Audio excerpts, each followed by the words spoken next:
como instrumento em tuas mãos nessa noite. E que, como todas as vezes que nos reunimos aqui nessa casa, que o teu nome seja glorificado e exaltado. Jesus. Amém e amém. Amém? Glória a Deus. Aplauda ao Senhor. Ele é digno de toda honra, de toda glória e louvor. Glória a Deus. Então, tem até amanhã para emitir as notas fiscais, não esqueçam, me lembre. Irla. Lucas capítulo 3, versículo 1 diz assim: com reverência à palavra do nosso Deus, naquela mesma ocasião estavam ali algumas pessoas que falaram para Jesus a respeito dos galileus, cujo sangue Pilatos havia misturado com os sacrifícios que os mesmos realizavam. Então Jesus lhes disse: vocês pensam que esses galileus eram mais pecadores do que todos os outros galileus, por terem padecido estas coisas? Digo a vocês que não eram. Se porém não se arrependerem, todos vocês também perecerão. E quanto àqueles 18 sobre os quais desabou a torre de Siloé e os matou, vocês pensam que eles eram mais culpados do que todos os outros moradores de Jerusalém? Digo a vocês que não eram. Mas se não se arrependerem, todos vocês também perecerão. Deixa a tua Bíblia aberta aí em Lucas 13, que a gente vai continuar mergulhando nessa palavra. Igreja, Jesus aqui estava sendo questionado pelos religiosos judeus daquele tempo, que tinha acontecido um fato triste em Israel. Tinha acontecido um fato que a Bíblia não detalha para nós, mas relata aqui de forma sucinta, que Pilatos, governador de Israel naquele tempo, que estava governando Israel, a mando do Império Romano, o braço do Império Romano ali na Terra Santa em Israel, ele simplesmente cometeu um genocídio. Ele pegou vários judeus que estavam adorando, tinham ido adorar a Deus, tinham levado seus sacrifícios, e ali, como a palavra diz aqui em Lucas 13, ele mandou matar esses homens que estavam indo adorar a Deus. E segundo esse relato, diz que o sangue desses homens, que eram tementes a Deus, que estavam buscando reconciliação com Deus, estavam indo adorar a Deus, o sangue deles se misturava com o sangue dos animais que tinham sido levados ali para serem sacrificados ao Senhor.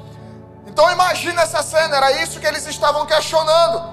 E no relato de Lucas ele ainda diz que, como eu falei aqui, esse sangue era misturado com tanta gente morta que tinha acontecido ali naquele local, a mando de Pilatos. E esses religiosos estavam questionando a Jesus, falando assim: mas se aconteceu algo tão bizarro, só pode ter sido porque eles estavam em pecado. Se aconteceu algo tão terrível com essas pessoas, não tem outro motivo para ter acontecido, a não ser pecado. E aí eles ainda relatam, e lá em Siloé, no tanque de Siloé, tinha uma torre, e essa torre desabou e matou 18 pessoas. Essas pessoas só podiam estar em pecado, tamanho horror e crueldade que aconteceu.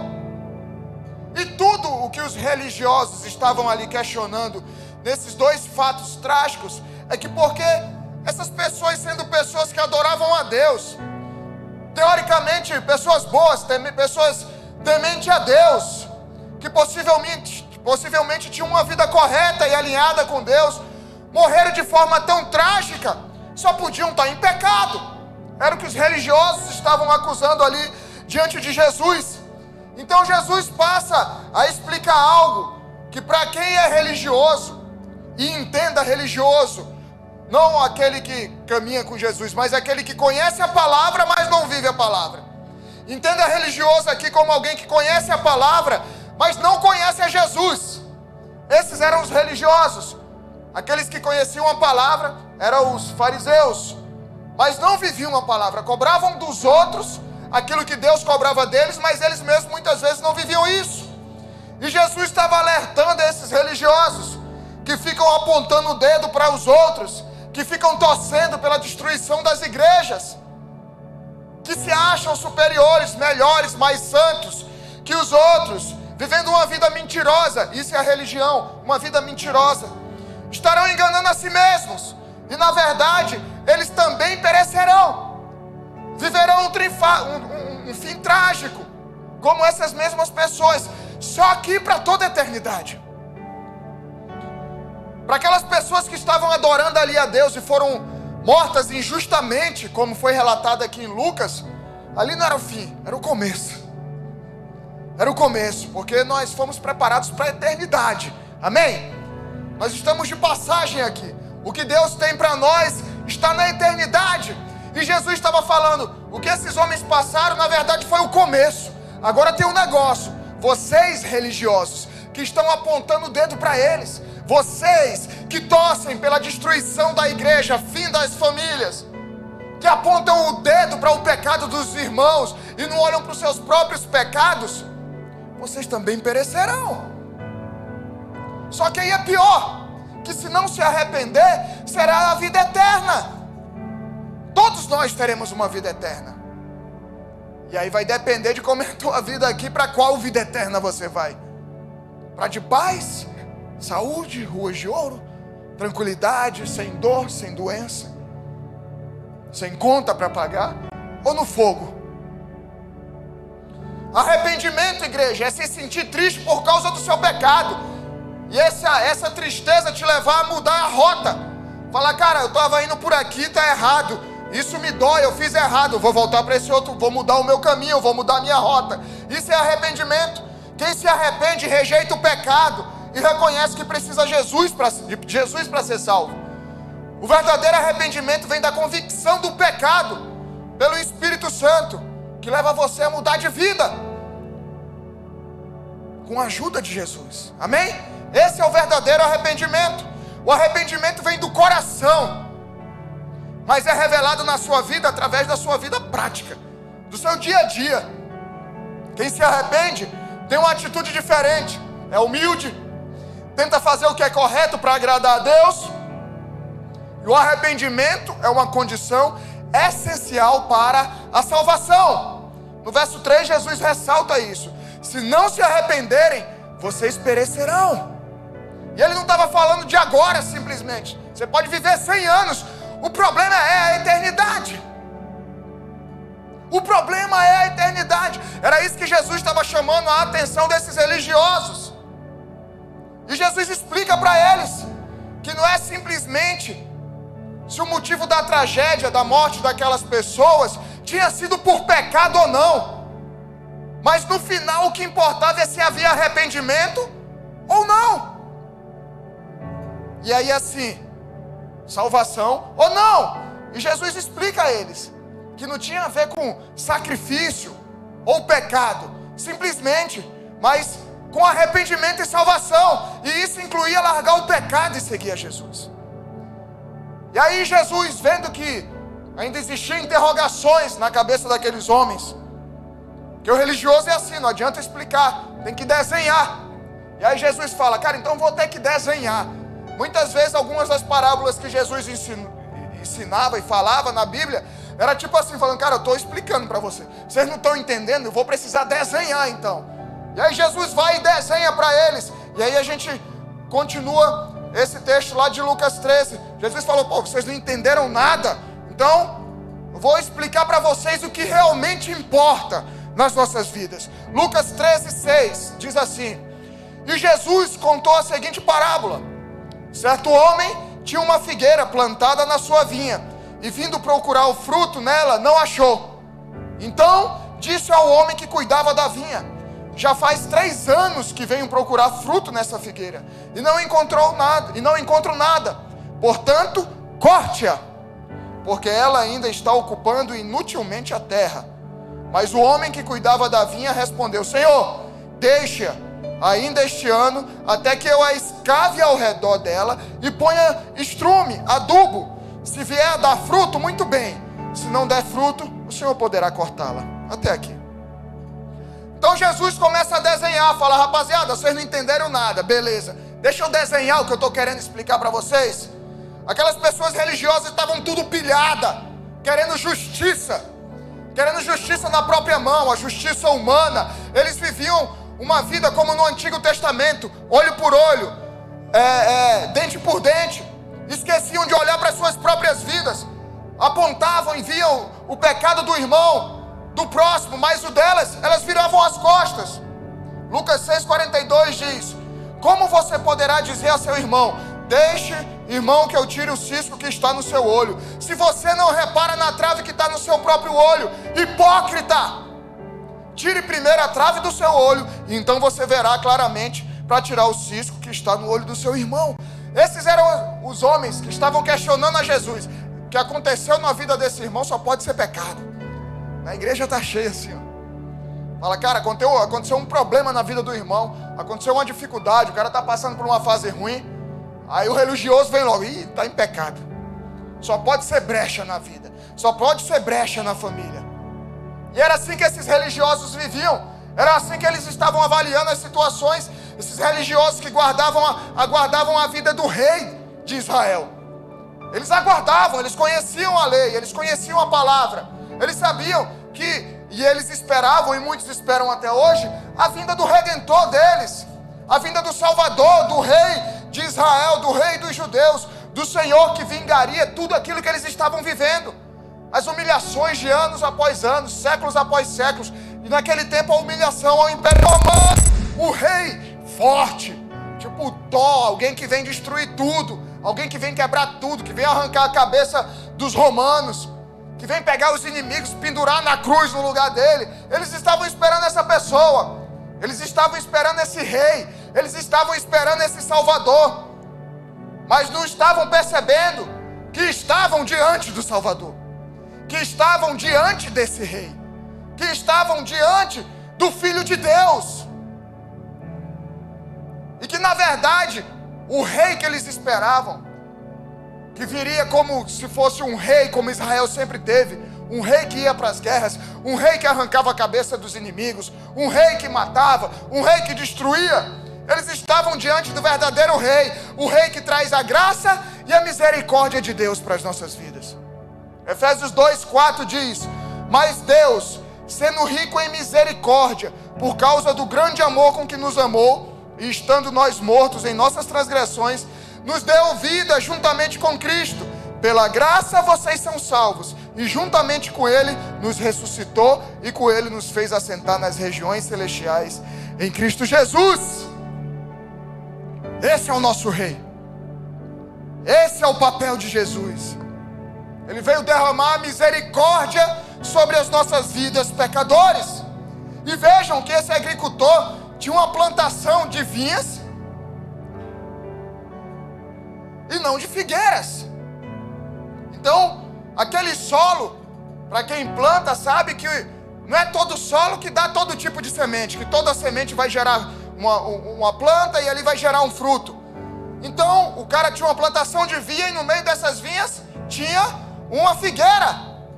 Aquele solo era para vinhas, para uvas, não para figos. Mas o dono da plantação, Deus, vem cobrar os frutos. E o agricultor que estava cuidando daquelas plantas, que estava cuidando das vinhas, e mesmo assim cuidava de uma figueira no meio das vinhas, era o próprio Jesus. Ele estava falando dele mesmo. Ele intervém pacientemente, pedindo mais uma oportunidade, para que a figueira plantada no meio das vinhas gerasse fruto. Então Deus vem, depois de 3 anos, e fala: por que essa figueira ainda não está dando fruto? E o agricultor que cuidava de tudo, Jesus Cristo, fala: calma, ela vai dar frutos. A figueira representa a chance que Jesus nos dá, igreja, como pecadores, gentios, de agora também sermos salvos. Porque a salvação vinha para o povo eleito, para o povo escolhido em Israel. Mas por conta de Jesus, hoje eu e você também podemos ser salvos. Também temos a oportunidade de sermos salvos. Nós somos essa figueira no meio da vinha. E Jesus cuida, fala: não, deixa, não está dando fruto ainda, mas deixa eu cuidar. Deixa eu cuidar, ainda acredita que vai dar certo. Romanos 1,16 diz: pois não me envergonho do Evangelho, porque é o poder de Deus para a salvação de todo aquele que crê, primeiro judeu e também do grego. Todos nós temos a oportunidade da salvação, porque Jesus veio, o agricultor protegeu a figueira. E nessa parábola, ainda tiramos alguns ensinamentos, porque essa figueira estava num solo fértil, onde ela tinha tudo o que precisava para dar frutos. Tinha tempo, tinha terra fértil, tinha cuidado. No entanto, não estava produzindo nada. E aí lá no versículo... No versículo 7 de Lucas 13, diz assim: então disse ao homem que cuidava da vinha: já faz 3 anos que venho procurar fruto nessa figueira e não encontro nada, portanto cortai-a, porque ela ainda está ocupando inutilmente a terra. Mas o homem, o agricultor, Jesus Cristo, que cuidava da vinha, respondeu: Senhor, deixa ainda este ano até que eu escave ao redor dela e ponha adubo. O que Jesus está falando aqui? Nos guardando. Fala: deixa eu cuidar, deixa eu escavar, me dá mais um tempo, eu preciso mergulhar mais profundo. Escavar ao redor fala de raízes. Fala: deixa eu mergulhar mais profundo. Tem coisas na emoção dessa figueira que precisam ser tratadas. É com você mesmo que Deus está falando. Lá no fundo ele precisa cavar mais, por isso que ainda não está gerando fruto, mas ele tem paciência. E ele fala: não, deixa mais uma estação, deixa mais um tempo, deixa eu trabalhar, eu vou mergulhar mais profundo. Se ela permitir, eu vou mergulhar mais profundo, eu vou trabalhar nessas raízes, eu vou curar, eu vou libertar, eu vou transformar, eu vou salvar. Essa palavra adubo no original, no grego, fala que ele vai colocar aos cuidados de alguém para cuidar. E ele mesmo vai cuidar. Nós íamos ser cortados, nós íamos ser destruídos, pois somos pecadores. Mas Jesus falou: não, espera, eu acredito ainda na mudança. Eu acredito, deixa eu trabalhar, deixa eu mergulhar mais profundo, deixa eu ir nas raízes.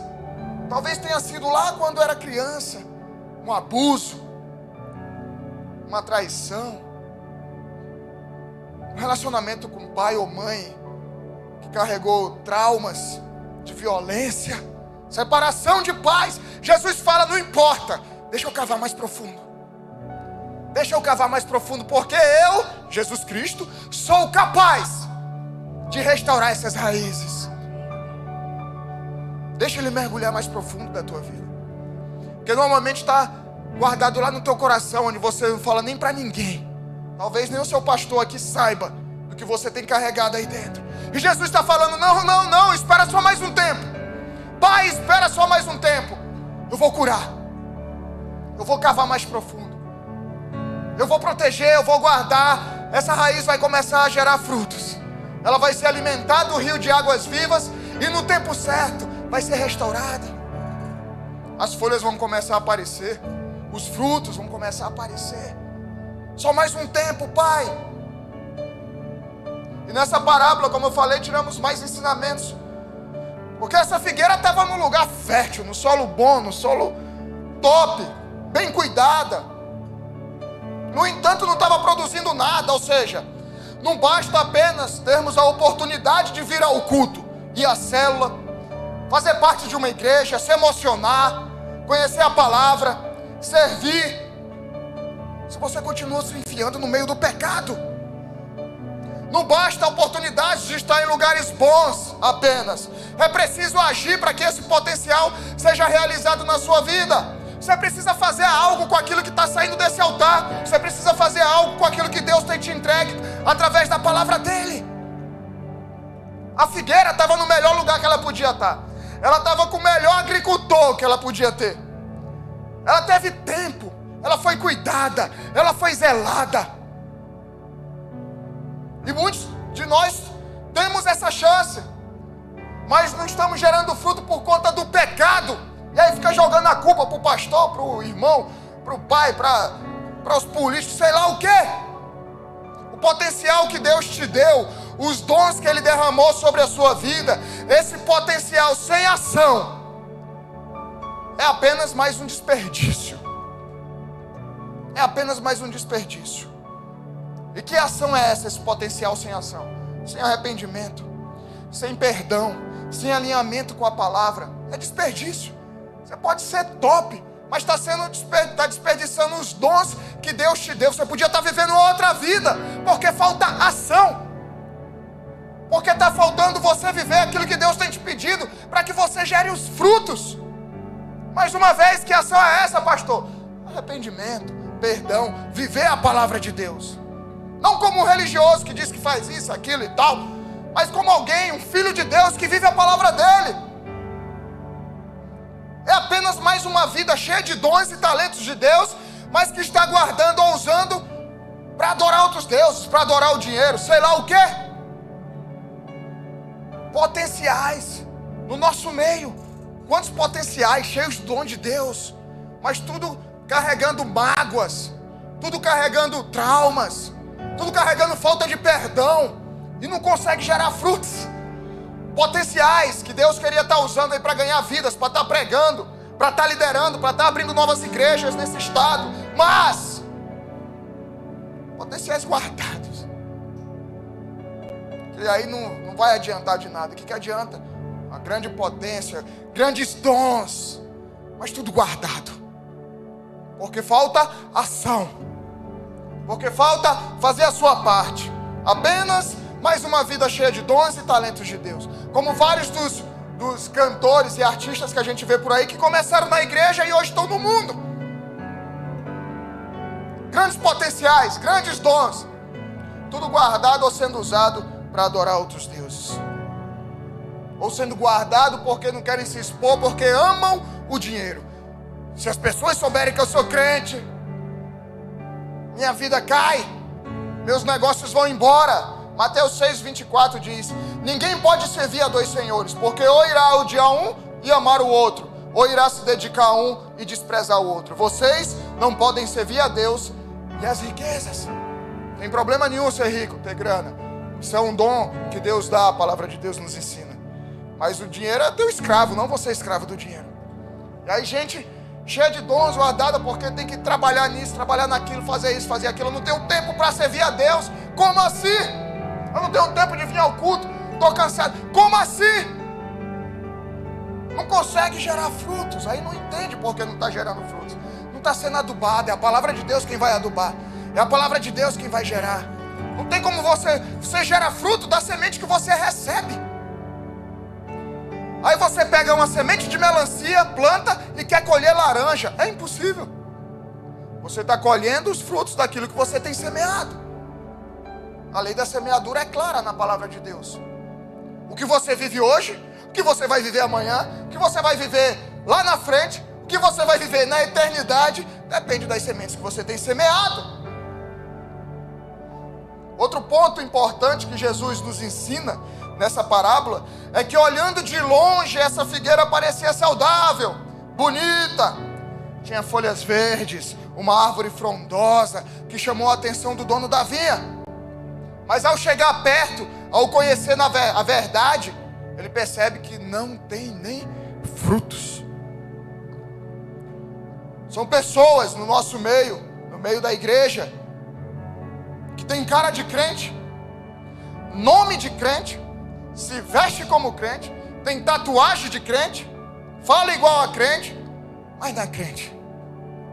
Não tem uma vida com Jesus, não tem frutos a apresentar.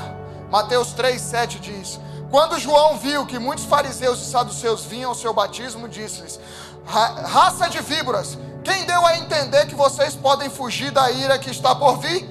Produzam frutos dignos de arrependimento, e não pensem que podem dizer uns aos outros: temos por pai Abraão, porque eu afirmo a vocês que Deus pode fazer com que destas pedras surjam filhos a Abraão, e o machado já está posto à raiz das árvores. Portanto, toda árvore que não produz bom fruto é cortada e lançada no fogo. Os caras, esses religiosos, achavam que, não, mas eu sou descendente de Abraão, para mim está garantido. E Jesus veio para mostrar, falou: não, bonitão, se não crer no meu nome e se arrepender, de nada vai adiantar, vai ser cortado fora. Então quantos no nosso meio, quantos no meio da igreja, que vivem essa capa de religiosidade, essa mentira, de que não, está tudo bem, eu sou crente, eu vivo com Jesus, a Bíblia está aberta, empoeirada lá na tua sala. Mas quais frutos você tem gerado?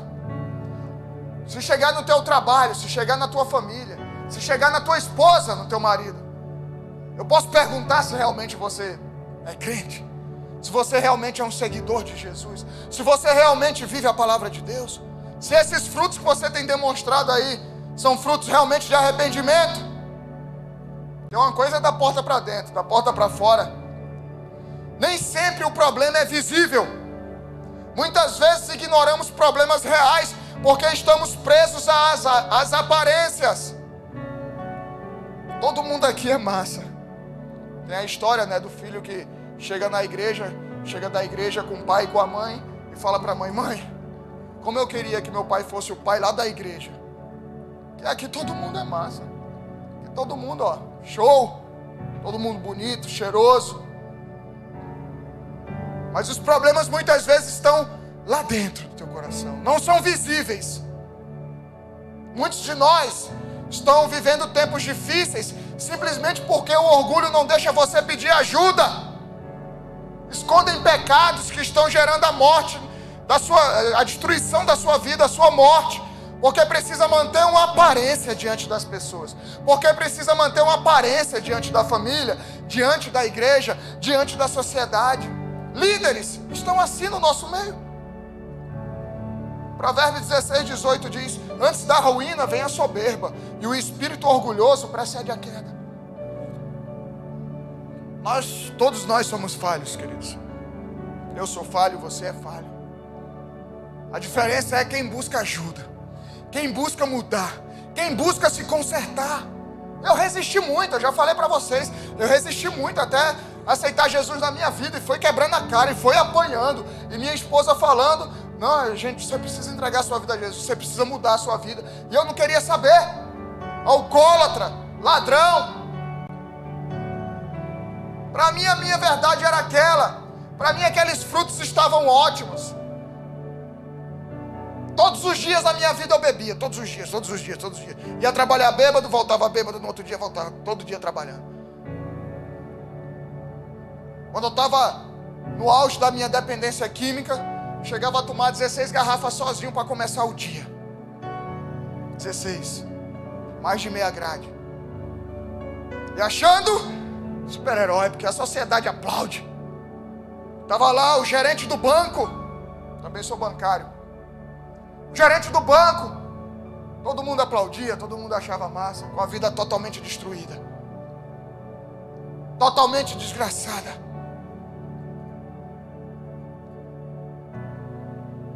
É preciso permitir que o Senhor avalie os nossos corações. Você não veio aqui à toa nessa noite. Você não veio. Não vai fazer igual eu fiz várias vezes antes de me converter. Ia no culto e estava prestando atenção, não queria saber o resultado do jogo do meu time e assim por diante. Você veio aqui porque Deus te trouxe aqui. Porque você precisa ouvir isso. Até quando você vai continuar carregando essa mentira? Essa máscara? Até quando? Até quando tua família for destruída? Até quando você perder seus filhos e sua esposa? Até quando? E a parábola continua. Lucas 13, versículo 7, lá como a gente falou. Então disse ao Senhor que cuidava da vinha: já faz 3 anos que venho procurar fruto nesta figueira e não encontro nada, portanto corte-a, porque ela ainda está ocupando inutilmente a terra. Mas o homem que cuidava da vinha respondeu: Senhor, deixa ainda este ano até que eu escave ao redor dela e ponha adubo. O dono da vinha, Deus, então decide cortar fora a figueira. Afinal de contas, 3 anos, não estava gerando nada, tinha tudo o que precisava. Tinha pastor, tinha líder, tinha marido, tinha esposa, tinha dinheiro, tinha uma igreja, pessoas que o amavam, e amar não é passar a mão na sua cabeça, bonitinho. É te tratar com respeito, com cuidado, mas falar a verdade. E as pessoas acham que hoje a verdade é você fazer os gostos da pessoa. Ah, não, mas fica aí, fica ajeitando, fica com o teu pecadinho. Quando você pensar e quiser largar o pecadinho, aí, cara, você vai ser destruído se você continuar com o teu pecadinho. E Deus estava falando isso, cara, já são 3 anos, nada de fruto, todo mundo ajudando, e a pessoa não muda. aduba, alimenta, apacenta, supre e nada de gerar frutos. E aí Deus fala, corta fora. Quando não está aproveitando e valorizando a chance que está tendo de mudança de vida. A paciência que o Senhor está tendo com ela. Essa é a representação, igreja, da misericórdia de Deus sobre as nossas vidas, que vem através de Jesus, o agricultor dessa vinha. Se Deus nos desse tudo o que nós merecemos, todos nós estaríamos agora condenados para toda a eternidade. No Salmo 51:1 diz, Davi clama, tem misericórdia de mim, ó Deus, por teu amor, por tua grande compaixão. Apaga as minhas transgressões, lava-me de toda a minha culpa e purifica-me do meu pecado. A mudança da minha e da tua vida começa no reconhecimento que somos pecadores, no reconhecimento que precisamos mudar a nossa história, que precisamos largar os hábitos que ainda temos, que não só desagrada a Deus, como está destruindo a tua vida. Está destruindo a tua família, a tua história. Um apelo a Deus por misericórdia é pedir a Ele que suspenda o julgamento que merecemos. Ao invés, conceder-nos o perdão que não merecemos. Essa é a misericórdia que Jesus, o agricultor, estava falando. Não. Espera só mais um tempo. Espera só mais um ano, me dá mais um ano, me dá mais um ciclo, me dá mais uma estação. Eu vou continuar insistindo, eu vou continuar acreditando. Essa é a misericórdia de Jesus com a minha e com a tua vida. A misericórdia que suspende o julgamento que nós merecemos, sim. E que nos concede o perdão que não merecemos. Essa é a misericórdia. Daquele que morreu na cruz por mim e por você, humilhado, xingado, cuspido. Essa é a misericórdia do agricultor, Jesus Cristo, comigo e com você. Ele suspende, ele rasga, a palavra de Deus diz que ele rasga a condenação que nós tínhamos por sermos pecadores, e fala, eu vou no lugar. O nosso advogado, Jesus Cristo, e nos perdoa. E nos perdoa. Mas é preciso gerarmos frutos de arrependimento, como a palavra nos diz. Porque o dono da vinha vem e fala, cara, 3 anos, cadê os frutos de arrependimento? Cara, já são 3 anos, nada de arrependimento? Como assim? E aí Jesus fala, não, só mais um tempo. E aí Jesus fala, derrama a tua misericórdia, calma, Senhor. Mais um tempo, vamos acreditar que agora sim vai reconhecer seus pecados. Agora sim vai parar de ser esse jumento batizado que trata mal a esposa. Calma. Não merecemos nada de Deus. Deus não nos deve nada, igreja Bola de Neve João Pessoa. Qualquer coisa boa que tivermos em nossas vidas é o resultado da graça de Deus. Graça é simplesmente um favor imerecido. Deus nos dá coisas boas que não merecemos e que nunca poderíamos ganhar por nós mesmos. É o presente. Graça é o presente, que você podia fazer o que você quisesse, pregar da melhor maneira, fazer a tua melhor maquiagem, falar lindo, servir da melhor maneira. Não há nada que nós pudéssemos fazer para receber a graça. É um favor imerecido. Somos resgatados do julgamento pela misericórdia de Deus. A graça é tudo que recebemos além dessa misericórdia. Olha só. Estava lá 3 anos, só ocupando espaço, só dando trabalho. E aí Deus vem para cortar. E aí Jesus fala, não. Só mais um pouquinho, Pai. Só mais um pouquinho. Derrama da tua misericórdia. Não castiga com aquilo que ele merece. E aí Deus, além de não castigar, além de perdoar, porque ele começa a ver o arrependimento no teu coração, na tua vida, nas tuas atitudes, que não é só de palavra, tem que se mover, meu irmão. Me perdoa, tá, beleza. E aí? Mudou? Continua sendo grosso, estourado? Continua usando droga? Não adianta. Arrependimento é na prática. E aí Jesus fala, cara, só não castiga eles, não dá a pena que eles merecem. E além de não dar a pena que nós merecemos, Deus nos perdoa e mais, começa a nos abençoar. Graça. Começa a nos dar uma família restaurada. Nós não merecemos. Ainda está ali, bem que baqueando, começa a nos abençoar. Graça. Esses presentes que nós recebemos após a misericórdia do Senhor, é a graça de Deus sobre as nossas vidas. Misericórdia e graça são bem mais ilustradas na salvação através de Jesus Cristo. Merecemos o julgamento, mas se recebermos Jesus Cristo como nosso Salvador, recebemos a misericórdia de Deus e somos libertos desse julgamento. Então, quer ser livre desse julgamento, quer receber a misericórdia, só Jesus, o nosso advogado, a palavra de Deus diz, pode nos livrar desse julgamento. Só recebendo Jesus na sua vida. Não tem outro, não tem que enfeitar aqui, meu irmão. Você não veio aqui para estar te enrolando, eu tenho que falar a verdade. Só Jesus é o caminho para a salvação, não há outro. Para escapar desse julgamento, para receber a misericórdia e a graça do Senhor, só por meio de Jesus Cristo. E aí somos libertos desse julgamento. E em vez de julgamento, pela graça recebemos a salvação, perdão dos pecados, vida abundante, uma eternidade no céu, o lugar mais maravilhoso que se possa imaginar. Esses são os presentes que ganhamos sem merecermos. Qual é a escolha que você vai fazer hoje? Jesus está voltando, igreja.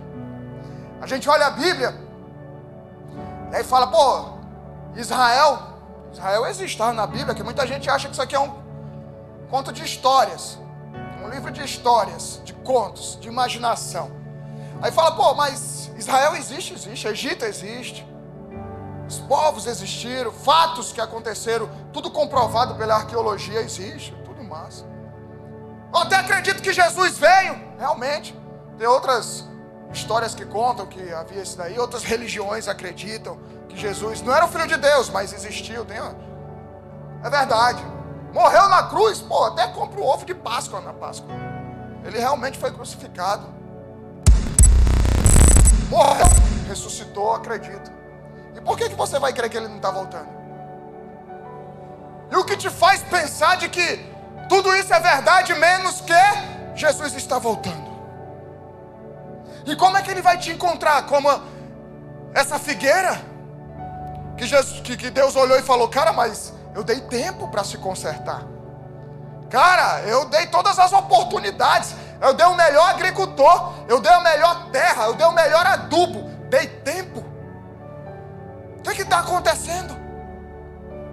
Tiago 2 diz que a misericórdia triunfa sobre o juízo. Deus deu seu único filho, para que eu e você não pereçamos, a palavra de Deus diz. Para morrer em nosso lugar, para termos a oportunidade da vida eterna e de uma nova história ainda aqui nessa terra. E o que você tem feito com isso?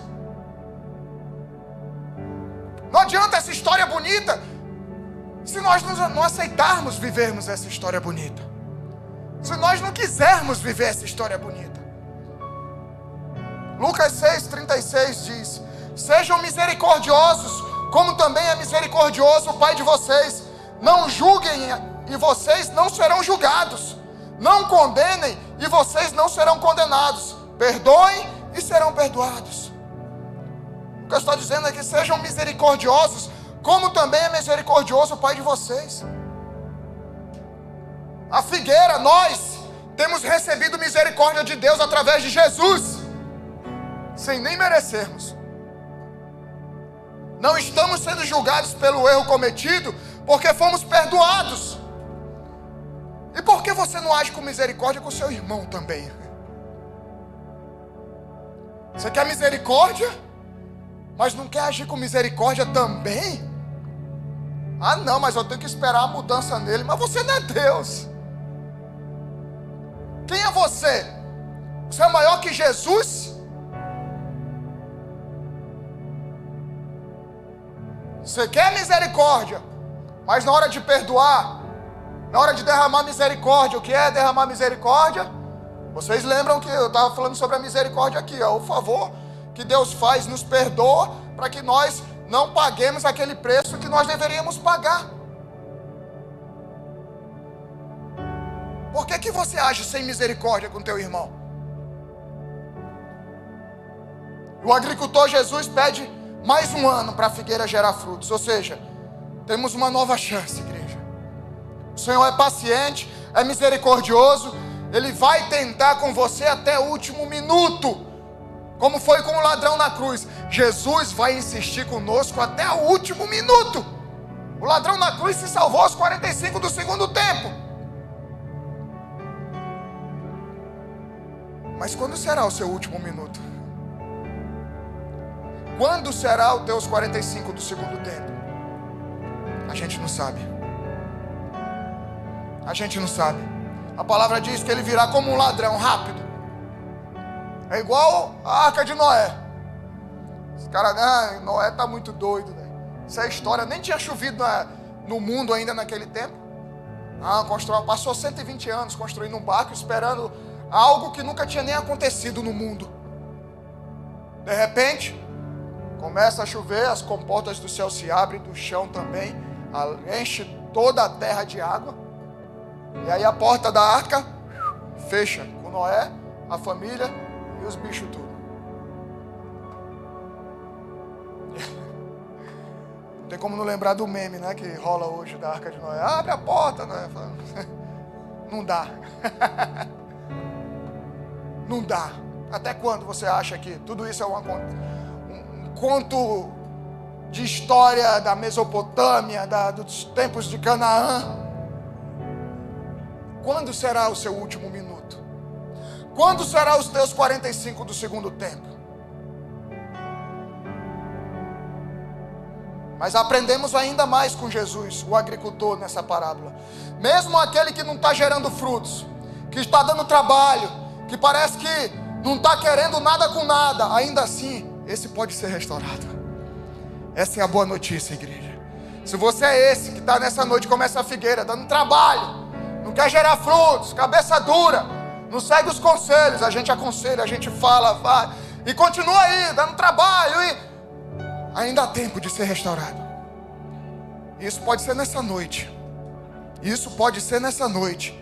Às vezes o que parece perdido, que não tem mais jeito, sem gerar frutos, descartado pelos homens, em Jesus, Ele ainda pode dar a volta por cima.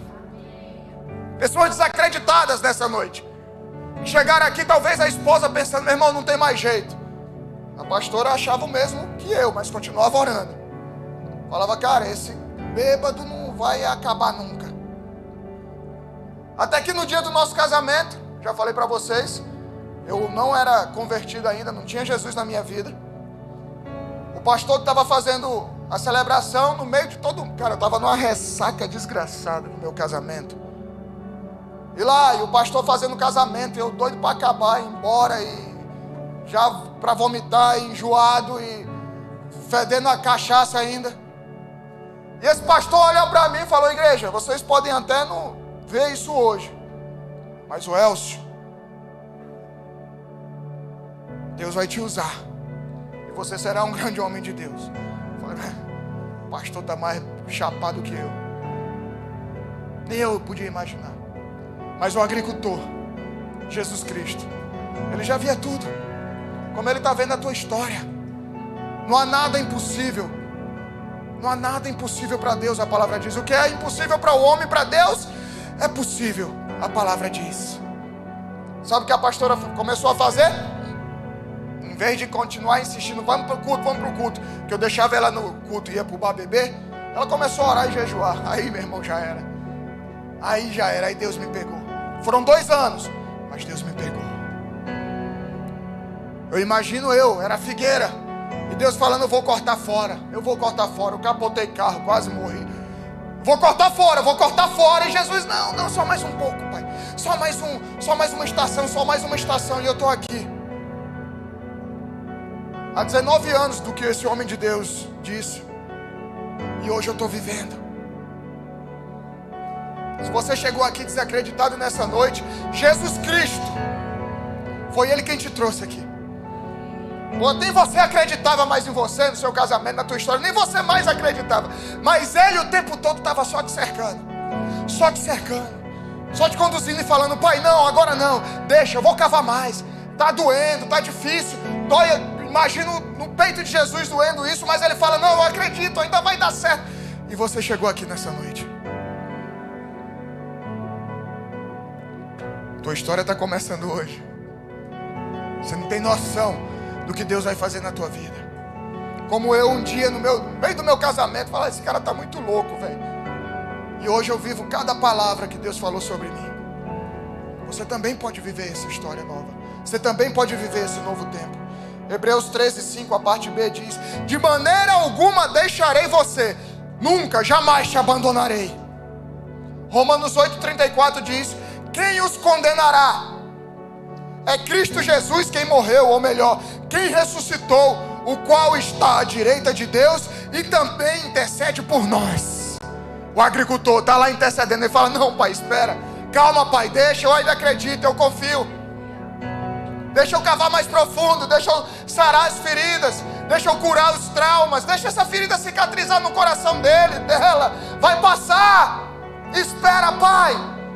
1 Timóteo 2:5, porque há um só Deus e um só mediador entre Deus e a humanidade, Jesus Cristo.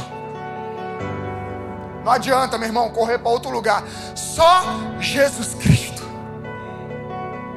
Não há estátua, meu irmão, não há nada. Jesus Cristo. Hebreus 7:24. Jesus, no entanto, porque continua para sempre, tem o seu sacerdócio imutável. Por isso, também pode salvar totalmente os que por ele se aproximam de Deus, vivendo sempre para interceder por eles. Se você está aqui hoje, escapou de um monte como eu escapei, é porque ele está intercedendo e te guardando o tempo todo, falando: não, pai, só mais um pouco. Não, pai, só mais um pouco. Lamentações 3:22, para terminar. Pode subir aqui o pessoal do louvor. As misericórdias do Senhor são a causa de não sermos consumidos, porque as misericórdias do Senhor não têm fim e renovam-se a cada manhã. A misericórdia dele pela minha e pela tua vida se renovam a cada manhã. Por isso nós não somos consumidos, porque ele está intercedendo e falando: não, pai, só mais um pouco, só mais uma estação, só mais um culto, só mais um final de semana. Eu estou ouvindo a esposa orar, eu estou ouvindo o marido orar, eu estou ouvindo ela orar pelos filhos. Calma, calma, calma, vai acontecer. E a misericórdia dele se renova a cada manhã. Depende de você agora se arrepender e reconhecer Jesus como teu único e suficiente Salvador, e viver uma nova história com Cristo Jesus.